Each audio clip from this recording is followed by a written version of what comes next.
context. What is the, take me right back to when you were in those early years as you signed and joined Manchester United, I think at 7 years old. What was life like? If I'd been in your home, if I'd been in your surroundings, in your environment, what was life like?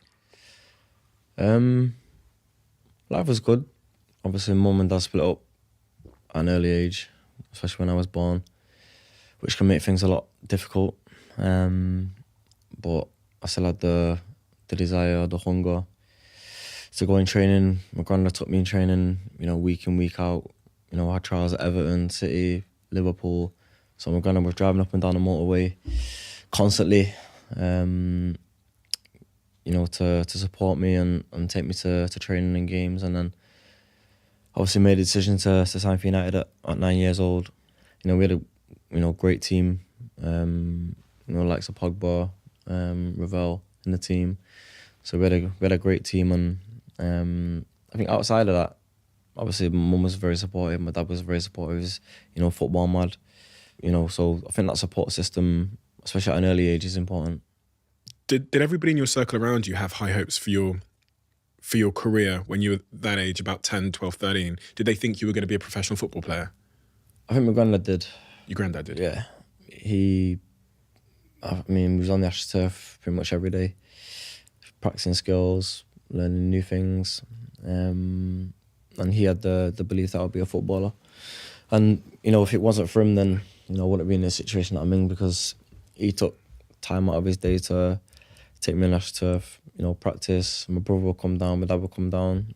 We'd play one touch, two touch football, pretty much on a regular basis. And that's my happy place. That's where I'm most happy on a football pitch. And like I say, my granddad was, very important in, putting me into Liverpool, into City, into United on trials, because, people recognised, the talent, but he was there to push me. I was watching the documentary and I saw a granddad who looked... It's rare to see. One might expect a dad or a mother to be that pushy and direct and critical, but to see a granddad being that savage with you at times was quite surprising. Can you give me for anybody that hasn't seen it? Can you give me a flavour of how tough he was at times? Well, he got banned a couple of times. Like, when I say we're 12 years old, we're playing Stoke away, and he's come on the pitch after the game and said, "You're not fit to wear the shirt." Your granddad's a yeah. bitchy. He said, "You're not fit to wear the shirt. None of you are fit to wear the shirt." Blah blah. I'm thinking, like, the coach is looking at me. I'm like, I can't do nothing. He had me on weights at 10 years old, like lifting weights. Went into Man United and said to one of the coaches, Tony Whelan at the time, he said, like, I want to get my grandson into, because obviously he was a power lifter for Great Britain. Right. So, he wanted me on the weights at an early age to try and build a bit of muscle, because, I was always small. He kind of drove that from, being a power lifter, for Great Britain, kind of passed it down to me. Mum was a gymnast, so it was kind of tough on her as well. Mm-hmm. Mum took it the wrong way, because obviously she wanted to be a gymnast, but my granddad was so hard on her that, eventually she quit on that. But even with me, some games I'd, not play the best, and, you get in the car on the way home, and, I'd say, like, look, my toe was sore today, like, just trying to make excuses, because he was so, like, hard on me, but he was trying to push, like, it come from a good place, you know what I'm saying?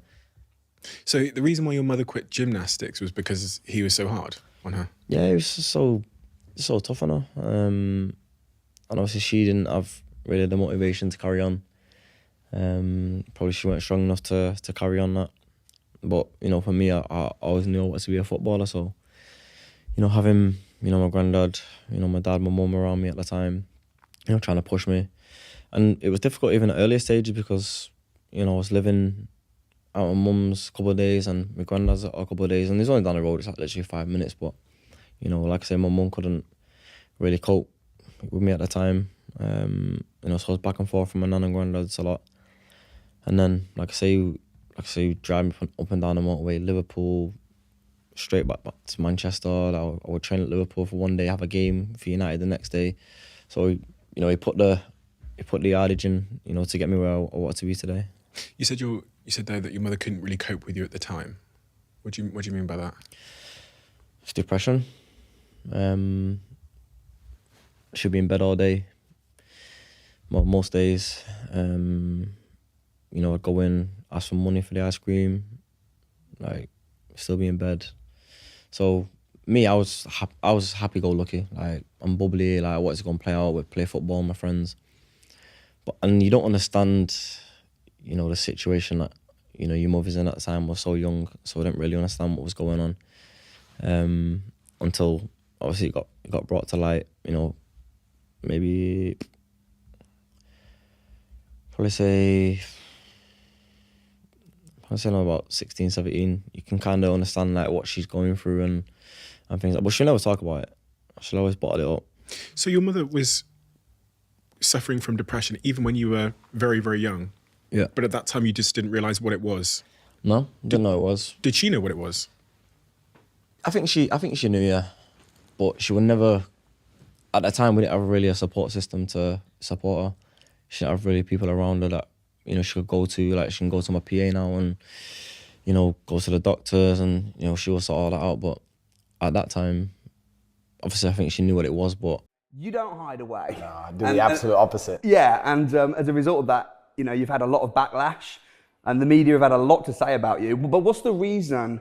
What is it that drives you to keep doing all these videos and putting out this content? Because you don't have to. That's a good question. It's a really good question. And the reason people hide is because obviously there's a safety element that comes with having mass wealth and people know, you know, you have all these nice things and where you are and differing opinions. And there's certainly a disadvantage to it.